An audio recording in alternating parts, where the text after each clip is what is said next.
She is an author, a writing coach, and she is starting a program called The Art of Collage and Memoir-ish.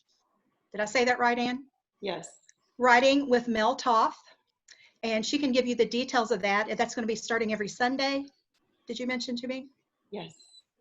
Okay.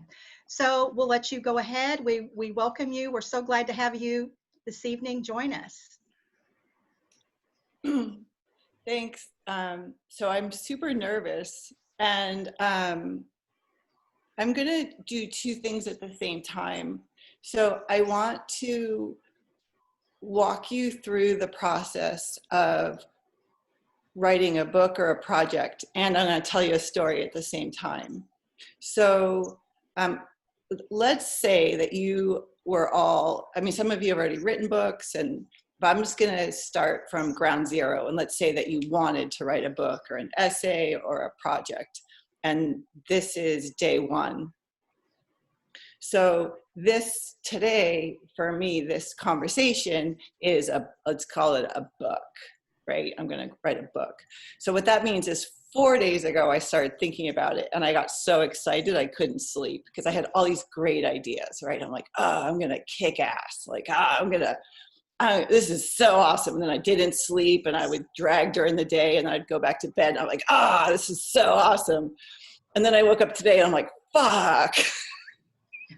I have nothing to say. and this is too hard. I don't want to do this. I'm empty. And so I think this is like part of the trick our brain plays with us. It's not this big thing, and it's not nothing. It's just this, I have to just show up and try the best that I can. So with your book, it's the same thing. A lot of people will say, I had this great idea, and then I woke up and it was gone. But that's bullshit. It's like, there's still something there. It's just not bright and shiny. So the first thing is so I have to stop and just take a breath and ground myself, right? And just remember, okay, I had the intention of creating a project. And so then I ask myself, what was the point of the project? Like, why do I even want to do this? So in my head, I come up with an image, and people work differently. For me, I think in images. So I've been obsessed with this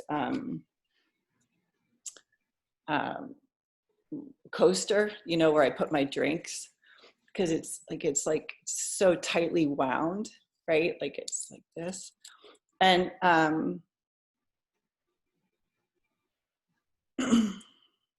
so what will happen when you're trying to write your project is all these ideas will start flooding in at the same time, and you'll have this freeze like I'm having right now. And you think, where do I even start? There's too much information. And in a funny way, it doesn't matter all that much where you start, because what you're doing is you're writing a conversation. So you just have to start somewhere. So instead of panicking, like, oh, I don't even know where to start, I'm going to go back to what's the main thing I want to tell you. So I'm going to tell you two things. One is when I write a project, I want to know that I have some pearl that I'm offering you, that there's something, I am giving the reader a gift. And so I have it in my mind. And sometimes I don't know what it is. Sometimes I have to write to find the pearl. But I know what the pearl is, because I think this represents the primal wound. And I think this represents my entire body. I think my whole body is as tight as this. I don't think the wound is in me. I think I am the wound. And I recently realized that I can go from wound to unwound. So the opposite of this tight is actually, if I could unwind it, and it's the same word, it's just pronounced differently, right? It's actually unwound, but it's pronounced unwound. So where I want to take you in this talk, or if I were writing a book, where I would want to get you in the book is from seeing this and thinking of this as the primal wound, to seeing if I could open this up. And I was thinking of going to find an example, but I didn't. But something that would show you what unwound is. So that's the journey I want to take you on. The pearl is, I don't think you've ever thought of wound to unwound. So I want to offer a new idea of reality for you. So now in this book, or in this talk today, I have to get you from A to B. So A is where I am right now. This is what you know. You see me right here. B is this, like what happened. So this is where I'm going to end, is B. So I have this idea of like what the journey is, right? I want to get you from you don't know what happened to you know what happened. So that helps me with the writing, because now I have a target. I want to get from where I am now to you knowing about my nose. And I know what I want to offer you. I want to offer you the idea that the primal wound can actually be unwound. Like maybe it can just open and go. When I have these kind of ideas, it scares me that you'll hate me. And so that's also part of writing a book, is if you're going to say something that's really honest and that feels slightly new and maybe even dangerous because people won't agree with you, you can be afraid that people will hate you. And I think if you don't have that fear, maybe it's not worth writing. Because that means everybody already agrees with you. And so part of this is just like a risk of, okay, like maybe at the end I'll look at the screen and there won't be anybody there because you all clicked off. But I know I am coming from my heart, and I am trying to express something to you that's in my heart. So even if you all decide that you hate me, I know it's a misunderstanding because I am coming from a place of goodness. So I have to get grounded in my heart to know that I am offering something to you that feels important to me, and something that I am not trying to take from you, I am trying to offer. And if it's not the right thing for you, like when my daughter was a little girl, if I offered her a cookie and she ran away without saying anything, I didn't say, hey, you fucking bitch. Right? Because she's this little girl who just didn't want a cookie. I mean, I don't get angry, right? I just eat the cookie myself. So I think part of being afraid, I'm sorry, I said fucking bitch. That's a terrible thing to say. I hate that. I hate that B word. I love the F word. I hate the B word. Part of the writing is understanding that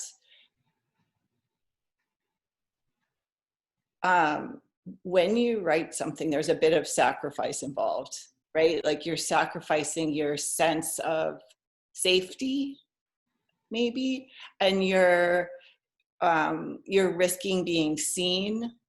But this also goes from the notion of constriction to expansion. So what I do is when I approach you right now, I go from a place of tightness, of fear, and I take a breath and I open. So I am now open, and I let whatever I want to say, I just let it run through me. It's just like when you're a little kid and you're so excited and you start talking to your mom. You're not thinking ahead of time what you're going to say, unless you have a really cruddy mom and she's scary, right? But like it's just coming out. So I have opened and it's just coming out, and that can also be really scary because I don't know what it is, right? But this is part of the trusting process. So I want to tell you how I got from being constricted to where I am now, which I think feels more open, and how writing my story actually in some ways wasn't helpful. And I want to tell you the ways it wasn't helpful, so maybe you could avoid doing it and go for the more helpful things. So I think it was, I'm not good with years now, but let's say it was five years ago. Things really started to unravel in my life. You know, I got fired and divorced, and things weren't going well. And one morning I woke up and I had a thought that I'd never had before, which was, oh my, I wonder what it was like when I was born. And I'd never had that thought ever. And normally I would go into contraction because that thought wasn't a comfortable thought, right? Because right away I thought, ooh, like danger, danger. But instead, because everything was falling apart, I just got some courage, I guess, or I don't know what. And so I took a deep breath and I closed my eyes and I let myself see the scene. And so many of us have imagined it, right? We're born and, you know, like the mother doesn't take us. And so I let myself see the whole thing, and I was shocked and I was in pain. And then I thought, okay, I did that. Like, what's the next brave thing to do? And I thought, we'll write it down. So I got I was in bed, I went and got some flashcards, and I just quickly wrote the story, right? Like, oh yeah, baby Momo.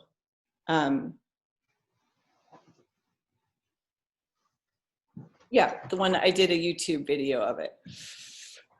So I did it on flashcards. I felt like I'd robbed a bank. It just felt so deviant and strange. And so I just put it away. I put an elastic band around them and I put it in my backpack, and then I went about my business. And then a few months later, I thought, well, what's the bravest thing? Actually, I forget events. I forget how it goes. I forget how I got it on YouTube. Let's just forget that part because I forget.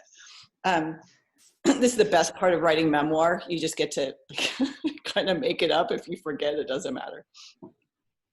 I was out walking and I was looking at Facebook, and I saw that this woman whose book I had just read, Laura Munson, had a class on writing, and it was in Montana. And in graduate school, I had written a thesis, which was a story, and the main character's name was Montana. And I thought, okay, this means something. I just read her book. And so I called, you know, and I didn't have any money. I can't pay for a writing retreat in Montana. And I called her, and she answered, and she's a really good salesperson. And I was like, I have been trying for, 25 years to write my story, and I can't do it. And she said, I'm the person for you. Like, I'm it. So I said, well, okay, I have an emergency credit card. And she said, well, use that. So my emergency credit card, it was something like $4,000. And the whole thing, including plane fare, was like $3,995, right? So I go to Montana, and she was not the answer to my problems. She wasn't that great a teacher. She was pretty remedial. The setting was gorgeous. And Kitty Stockett was there, the one that wrote The Help. And she was there by mistake because Laura had also kind of tricked her. Like, Kitty wasn't getting what Kitty expected, and Kitty was being a good sport. And so at the end of these few days, we were supposed to read what we wrote during this time. And I was like, okay, I kind of hate you, Laura Munson. I'm not, like, everyone else is reading their stuff and crying. And I'm like, I did not have this experience here, right? Like, yeah, I just went for walks and like nothing, I didn't have a breakthrough. And so I thought, okay, I'll show her what I think about her. I'll read this really stupid story on these flashcards. And like somehow that's like a middle finger to her. So everyone's reading their stuff and crying. And then I pull out my flashcards and I start reading the story, and then everybody starts like coming closer and closer to me, and everyone's crying. Right? And I'm like, whoa, this is not what I expected. I thought they were going to be laughing, like I, kind of disassociated from the story. So I missed a lot of the emotion I felt it when I wrote it, and then I kind of separated myself from it. So they all had that experience, and I was thinking, okay, that was weird. And then Kitty came up to me and she said, if you ever want a place to write, you could come to my place in New York for a week or two. And I said, okay, that's so cool. And it hadn't fully hit me that she was Kitty Stockett, author of The Help. Like, she's very unassuming. And when she first told me, she said, I'm Kitty. I wrote this little book called The Help, or she didn't say little. And I was like, oh. And then I walked away. I'm like, oh, shit, The Help. And then I had to call my daughter. I'm like, wait, The Help, right? It's The Help. So Kitty's just this normal person, sort of, not at all normal, but sort of. And I said, that's so great. And I can't because I just spent all my emergency money coming here, right? So I went back home, and then things just got worse. And that's when I said, oh well, fuck it. I'll just get 3 credit cards, right? Because when I die, if I say, well, Kitty Stockett offered me her house and I didn't go, I'm going to kill myself before I die, right? Because I'll be so mad. So I got a bunch of credit cards, and I got this writing thing in Martha's Vineyard. And I packed up all my stuff, and I said, I'm not coming home until I've written my book. And what Kitty had done is she was a woman who offered me some space. And she was a woman who, she didn't feel sorry for me. Kitty saw something in me, and she offered space, which is what a mother does, right? Like, Kitty mothered me. Kitty also supported me like an artist. She saw me as an artist. So something amazing happened. The moment I got the key and I walked the streets of New York, and I saw her brownstone, and when I opened the door and I saw the space, that was the best time of my life, because for the first time, my outside world was even better than my inside world. And I had never experienced that before. So I had never let myself dream. I don't know how to say this exactly, but it's so easy as an adoptee to live in the past. I find it very hard to fantasize. Like, fantasize in a real way, like, this is what I want to do, and feel secure in my vision of the future. And when I stepped into Kitty's apartment, it was like, okay, this is so beautiful. And she earned this by writing a book, and she invited me here.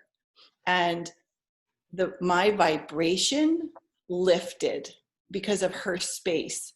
Just like as an adoptee, when I went into a house where I didn't feel the exact resonance with the family, my energy actually compressed. Do you know what I mean?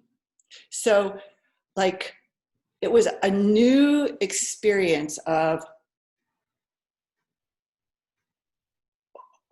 okay, so, like, someone who's not my mom is telling me I am amazing.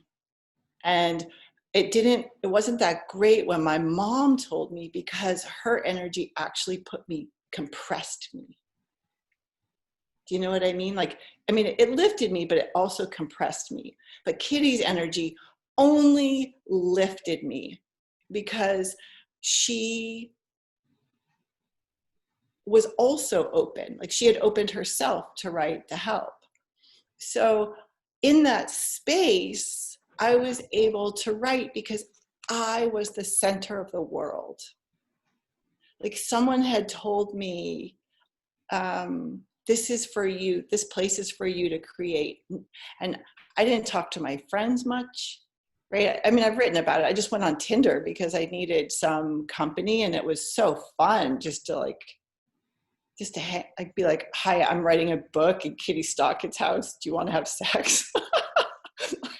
I mean, that was so fun. I was just having, but I mean, I cried, I threw up. It wasn't that it wasn't hard, but it was real in an expansive kind of way, right? It was like, oh, this feels good. Even if I can do hard, if it feels good, if it resonates with my heart. And I struggled. I mean, I was at Kitty's house for a week, and then I went to Martha's Vineyard, and it wasn't coming. And that's when I wrote to my friend, and I told him all the reasons I couldn't write. And that's when he said, that's your voice. Because I said, I'm afraid that if I write, I'm going to have to say that I have, what did I say? That something like, oh, that I'm valuable, and I'm not ready. I'm not sure I'm ready to say that. And that's when he said, well, that's your voice. And then I thought, oh, okay, I can write from that place, right? And that's when it all happened. So after a lifetime of looking out at the world to see if I was okay, for the first time, I learned, like, check in. It's coming from here. That voice just comes out, right? This is all a dream. All these people, it's all a dream. It's you and your voice and whatever higher power there is that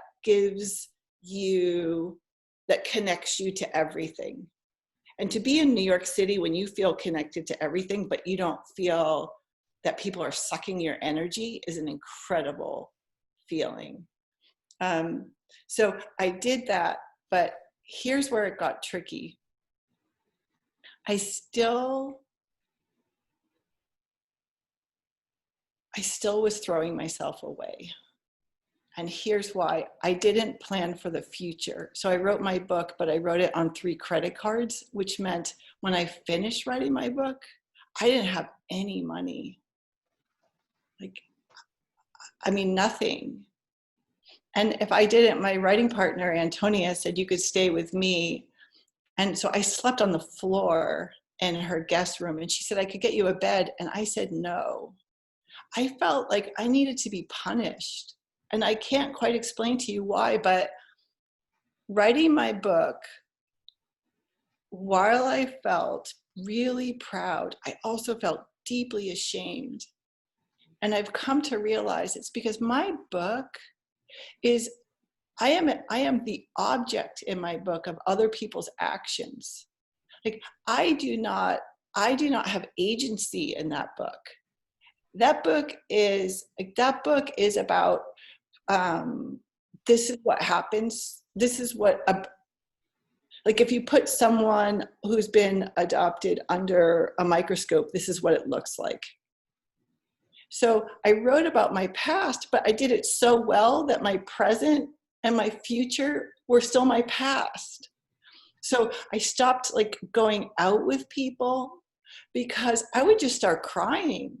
I didn't have a vision of where I wanted to be. Yes, I articulated how I felt. And so, yes, that was empowering. And yes, it got me this community, right? Which is amazing.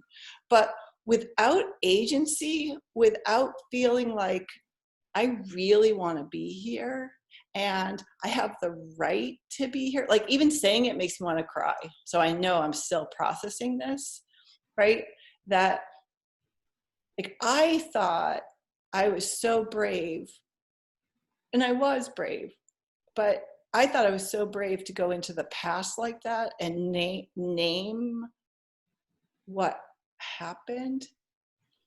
But what I'm finding at Spirit Hill Farm is the real brave is to say, I'm alive, and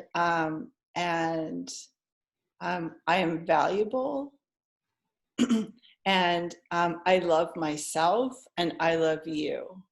And not I love you in a way, so will you now keep me safe? But in a way of, it's like I am love. So it took me it's been 4 years. So for 4 years, I basically just walked. And I started Ride or Die because I ran out of money. And I called my dad, because I've had a lifetime of being rescued. And I had called my dad to ask him for money, and he said no. And my mom had always rescued me, but she was dead. And so now no one was rescuing me. And so I had to save myself. And I had never actually had to do that before. And so even though it scared me, and even though I felt like you're going to put yourself out there, and, like all the scary thoughts. And then I did it, and it turned out to be like the best thing ever. I love Ride or Die more than almost anything, but I had to be in a corner to do it. And so I loved Ride or Die, but I still didn't have a vision of like, where do I want to live? Like, I still didn't feel committed to life. Like, I still had those days where it was like, okay, I know I look okay, right? And I post all these pictures of outside, but man, I am still going down the toilet. I still don't have that thing. I don't belong. I still don't belong. And I don't know if I want to be here, really. If I didn't have a daughter, it would have been so easy just to check out, just because I just didn't, I don't know, it wasn't real enough. And so then, I decided to move. Oh no, I didn't decide to move. The people people keep rescuing me. They keep adopting me, right? So then this couple rescued me, and they let me live in their place in Santa Cruz for 2 years. But the thing about being rescued is that you can kind of lean back a little bit. So I just walked a lot. It was like I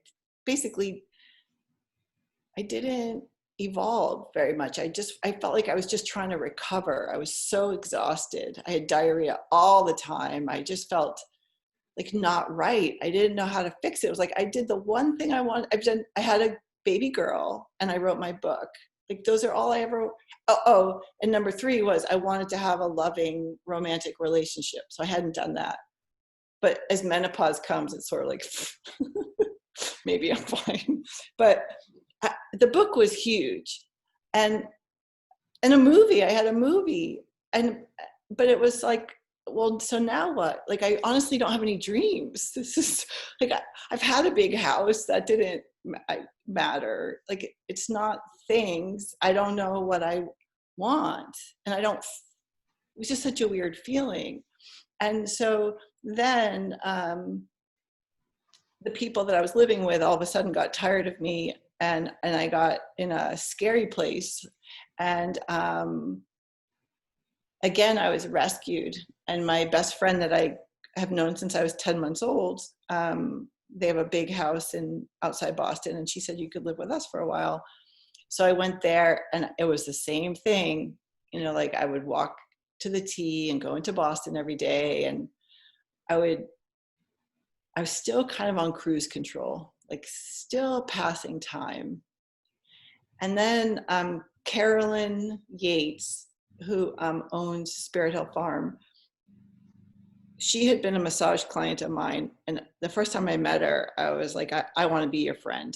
There's something about you. I just like you. And so we were friends, and she's a director at Google, super creative, super smart, super interesting. And we would meet for pizza and just brainstorm. She likes my brain, and we would talk. And she owns this place, Spirit Hill. She lives in San Jose, and Spirit Hill is in Sebastopol, which is a few hours away. And when I was in Boston, she said, hey, do you want to come to Spirit Hill for a week just so you could write about it?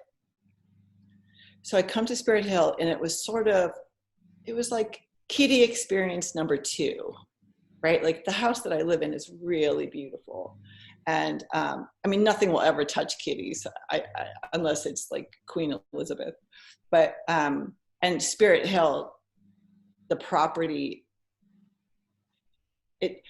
we had guests last week for the first time, and they just kept saying pictures don't do it justice. I mean, it's so beautiful. It's so big. So I'm in heaven, right? And then, so I'm doing this thing, I'm here, and their project manager is kind of collapsing, and not project manager, property manager. So Carolyn, I said, well, okay, I'm ready to go now. And she said, what if you stayed? And so I called Pam Cordano. And I'm like, I don't want to stay. I don't feel good about it. I feel trapped. You know, if I stay, I don't know this. And Pam kind of talked me down. And I realized that, oh my gosh, this is that moment when as an adoptee, I've run away almost every time this happens, like in college, where there's a shift and I'm going to have to step into the unknown.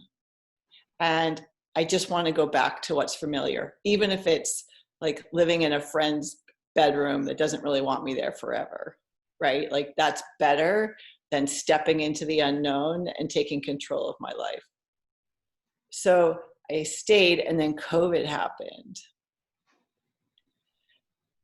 So I'm in this property that's super beautiful, all by myself. And I decide I have to make it perfect. So I wake up at 6 a.m. and I start. It's 2.5 acres. It's sprawling. It's nature. And it's a little tiny house, this house, and a big house. Me making Spirit Hill Farm perfect is like Sisyphus, right? So I started to hate Spirit Hill Farm. Things would break and I wouldn't know how to fix it. And I was by myself and one day, and I was just crying, and I'm like, okay, I'm in heaven and I have made myself miserable. And I realized that, oh my God, I am the problem. That I am living in expansion and I am contraction, and I am not mirroring my outside world. My outside world is offering me the opportunity to change. And I am insisting so all this growth is happening around me, right? Which can look out of control. And I am so tight. I want everything. Like I ripped out this lavender bush, which was not dead. And I spent 2 days digging out this lavender bush because it wasn't right. And now I look at all the lavender bushes around me and it would have been so beautiful, you know, but it wasn't perfect. And I am talking to you about what is happening right now. So this is just happening to me now. But I realize that either I have to change. Like if I don't change, I'm going to die of anxiety. And I don't want to die of anxiety because I don't want my daughter to have a mom that's what she models. But what was terrifying to me was that if I accept myself, not only accept myself, if I don't hate myself, if I love myself, it didn't make sense to my brain. Like my fingernails are dirty, right? Like I'm 55, I have this weird belly, you know, it's like I forget to shave my legs a lot, you know, my hair is a mess, and like I look so old, and I don't really, like I'm so mean to people, and I'm so weird about food, and I'm just exhausting to be with, you know, and I'm like, oh my God, like as long as I'm up in a tree, as long as I'm busy, I'm okay, right? But like I am so unkind to myself. I just drive myself. And what I realized was I'm so afraid that Carolyn is not going to like what I do in Spirit Hill, and she's going to ask me to leave. And the truth is, Carolyn's so afraid I'm going to leave. I mean, she bought me a car. You know, she's like, please stay, please stay, please stay. And I'm like, oh, please don't kick me out. Please don't kick me out. Right. So I'm still living that moment. I'm still living the wound. Right. It's that moment when I got separated from my birth mom and my whole body went into contraction. Right. And I'm still that infant here in paradise. And so this just happened recently, and this is going to bring you to my nose, because the mirror, and now I'm going to start crying. And when this feeling comes, I know it's real, right? I knew I had skin cancer, but I didn't have health insurance. So I was just going to let it happen. So it looked like I had everything together. So it was a super sneaky way of checking out. Not even checking out, not saying yes to my life, right? And what I realized was the reason why my nose looks all beat up was when I got so sad and so tired here, I realized in your book, you wrote about the things that people did that hurt you, but the person that's hurting you the most is you. And either you have to stop hurting yourself or you're going to die. And it was really scary to think about not hurting myself, because if I didn't hurt myself, a big split was going to happen. I was going to go back in time, and I was going to change the narrative to, it wasn't that there was something wrong with me. It was just that I was born to someone who couldn't keep me. And that I am here and that everything is okay. Everything is okay. And I get this from looking at the flowers. The flowers don't sit there and freak out about whether they're safe or not. They're just a flower. And I was going to cut a daisy to do this example, but then I thought, why sacrifice a daisy? Because the daisy's just so busy being a daisy, but I might walk by and just yank it out just for my own pleasure, right? And oh well, that's the daisy's life. But the daisy wasn't worrying about it. I think we're all flowers, and all we can do is just bloom. And if we get yanked out, if COVID takes us out, that was part of our experience. But I can choose to live in fear or live in love. And fear is a story. My whole book, You Don't Look Adopted, is a story. It's my interpretation. The truth is I am love. And I know it's true because it has to be true. There's no, love, if you boil everything down, love equals yes, and yes equals alive, right? And it's just, our brains get in the way. It's our brains. It's like we have Jabba the Hutt. We have this little daisy that's us, and Jabba the Hutt. And Jabba the Hutt keeps screaming at the daisy, right? But Jabba the Hutt is not the boss. So now I realize, I'm a little girl, and I just need to take care of myself. And everything else, life just got super simple, because other people can worry about normal stuff. But I'm a little girl who lost her mom. And so I get anxious. So I need a lot of care. So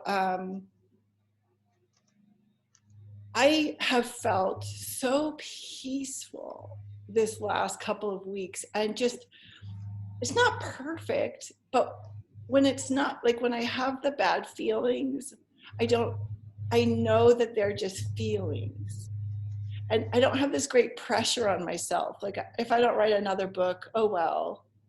If I don't, what I want to see is how well can I love? how well can I unwound? Like, how much can I open? Like right now, I am completely open to you.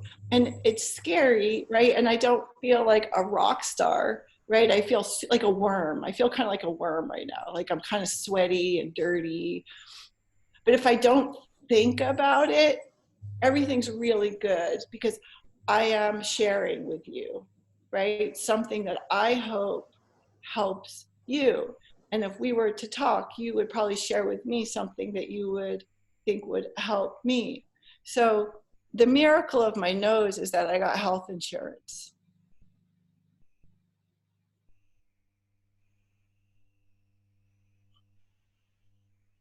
So yesterday I went to the doctor's and there's not a lot of people in Kaiser because like, who's going to Kaiser except for people with COVID? But I haven't been to the doctor for a while, so they let me in for everything. I got pap smear and mammogram. They're like, oh, it's been 5 years, let her in, right? And so I get this, I went to the regular doctor and she saw I have another one on my arm, and she saw them and she said, yeah, I'll send these to dermatology. So the very next day I got an appointment with the dermatologist. And he was this super like nerdy guy from Harvard, super young, nervous, zero bedside manner. And he dug out the one on my arm. He numbed me and he dug out the one on my arm. Right. And I'm just so happy to be there. I'm like, oh my God, I am taking out the cancer. Like, this is amazing. This is happening. But I also hadn't had breakfast. And I don't do well with, I think I'm fine. Like even getting my earrings pulled out, once they got stuck, I fainted. And so I started getting this weird feeling because he started going on my nose, right? And I said, my hands are cold and I'm starting to spin. And he said, well, do you want some juice or goldfish? I'm like, okay, I think both of those would make me super sick because I don't do well with sugar or gluten. He's like, dude, what we got is like juice or goldfish, right? So I'm like, okay, I'll take goldfish. So he gets me some goldfish and I put one goldfish in my mouth. And he's like, do you want to come back? I'm like, hell no, right? Because what if I change my mind? Right? I'm like, I'm all right. I just said, if I throw up, like where should I throw up? And he said, well, probably not in the toxic waste because that will make you throw up even more. And he said, he brought me the wastebasket. He said, you could just throw up in the wastebasket. So I said, all right. So he digs out my nose, right? And I'm like, oh my God, okay, the cancer out, okay, the cancer out. And then he leaves. I said, can I just lay here for a few minutes? Because I don't know if I'm going to shit my pants and by the way, the room's brand new. Everything's brand new, right? So I'm like, great. I'm going to be the first girl during COVID who shits her pants in this Brit. Like I can't hide it, right? So I'm lying there and he leaves. He just leaves. So I'm in the room by myself with my little bag of goldfish. But then I just get calm, right? I'm like, you know what? If you shit your pants, you shit your pants. If you throw up, you throw up. You got the cancer out. And what I'm finding is that this is a reality. Like this is taking care of myself. It doesn't mean that everything's bright and shiny, but it means that I feel excited and I feel super curious about what I can do next. So I'm trying not to overthink it, right? Like I'm just trying to think, okay, I meditate a lot. I do these things that, there's this guy, Panache Desai, he's doing these 21-minute call to calms. And I wake up every morning at 5:55 a.m. because they're 6 a.m. Pacific Standard Time. And they're, you can go on his website, Panache Desai, but also they're all on YouTube. And what his message is, you don't need to be healed, you're already perfect. And there's something about him, I hear it. So I listen to him a lot. I listen to him when I go to sleep. I listen to him when I wake up, and it's going into my body and my mind. I learned about him from Pam because she talked to him and she said he was incredible. And so today I called my friend Mel Toth, who I do on Sundays. I do this. She helps me do. She's teaching me this cool collaging. And I said, Mel, I want to do collage classes with you. I want you to teach collage, and I want to teach writing, and I want to do it for $30. So anyone can do it. And I wanted to. And she put it all together today. And so she worked all afternoon. It's on Facebook, and it will be on Eventbrite. But what I feel like is I want to experience being loved in community. And it's very, I need you guys at a distance at first, because I'm still like having people, I'm still evolving, right? And I live in this bubble by myself because my skin is so tender. But I'm learning to have boundaries with myself first so that I'm kind to myself, so then I'll be able to allow other people in. But so what I wanted to get to at the end of this was I just wanted to invite you to the idea of if you want to write a story, it's already there. Everything that you are is perfect. You are the story. There's nothing to change. There's nothing to heal. We are living these stories that are so interesting.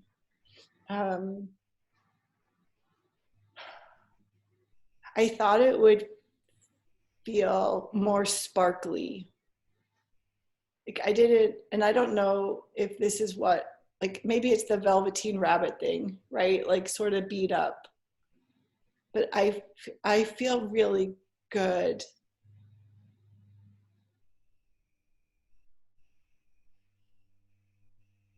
And I hope that for all of us, like I hope that as a community, we're gonna keep lifting each other up, right? Like we are not stuck. Just because someone wasn't able to keep us doesn't mean we are the opposite of garbage. We are these flowers.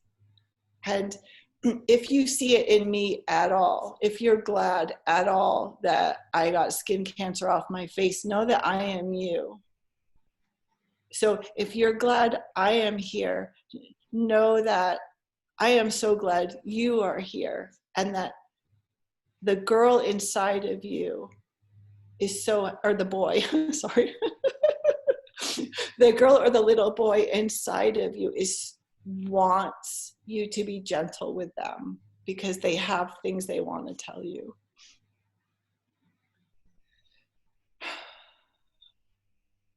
That's everything I have to say.